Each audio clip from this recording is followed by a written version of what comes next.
Corona के रोजाना के नए आंकड़े हर दिन पिछले रिकॉर्ड को तोड़ रहे हैं। ऐसे वक्त में वैक्सीन सप्लाई पर सबसे बड़ा सियासी घमासान छिड़ गया है। बिल्कुल महाराष्ट्र ने न सिर्फ वैक्सीन की कम सप्लाई का आरोप लगाया है, बल्कि केंद्र पर भेदभाव का भी आरोप लगा दिया है।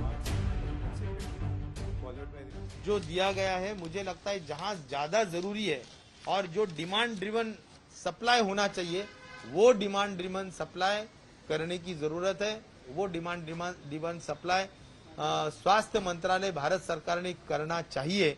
इतनी ही एक राष्ट्र मांगनी हमारी है। केंद्र सरकार सभी राज्यों को जितनी उनकी क्षमता है, कल जितने दिए उससे ज्यादा आज के मंजूर होता है कोटा। आज जितने देंगे उससे ज्यादा कोटा कल के लिए मंजूर होगा। तो ये सूत्र है, क्योंकि महाराष्ट्र में इतने सब बोल रहे हैं 5 लाख डोज तो खराब कर दिया। 5 लाख डोज कम नहीं होते, 5 लाख डोज खराब हुए क्योंकि प्लानिंग ही नहीं ढंग से। राज्य सरकार अपना काम ठीक नहीं कर पा रही है और दूसरे को दोष दे रही है।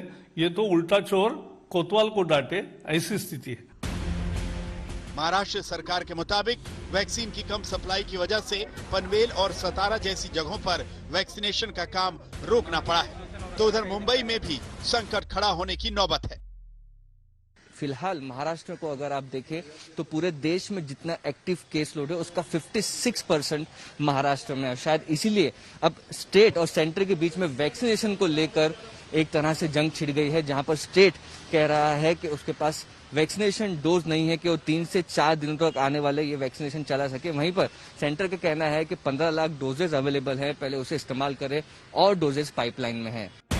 वैसे महाराष्ट्र से जब वैक्सीन डोज की कमी की बात हो रही है, तो एक दिन पहले ही देश के स्वास्थ्य मंत्री डॉक्टर हर्षवर्धन ने कहा था कि वैक्सीन की सप्लाई जरूरत के मुताबिक सभी को हो रही है। हर्षवर्धन के बयान के बाद शिवसेना नाराज है। लेकिन महाराष्ट्र को नीचा दिखाने की, महाराष्ट्र को एक प्रकार से संकट में लाने की, बदनाम करने की ये कोशिश चल रही है। लेकिन डॉक्टर हर्षवर्धन जी से हमको ये उम्मीद नहीं। हालांकि वैक्सीन की कमी का आरोप सिर्फ महाराष्ट्र से नहीं, बल्कि कुछ अन्य विपक्षी राज्यों ने भी लगाया।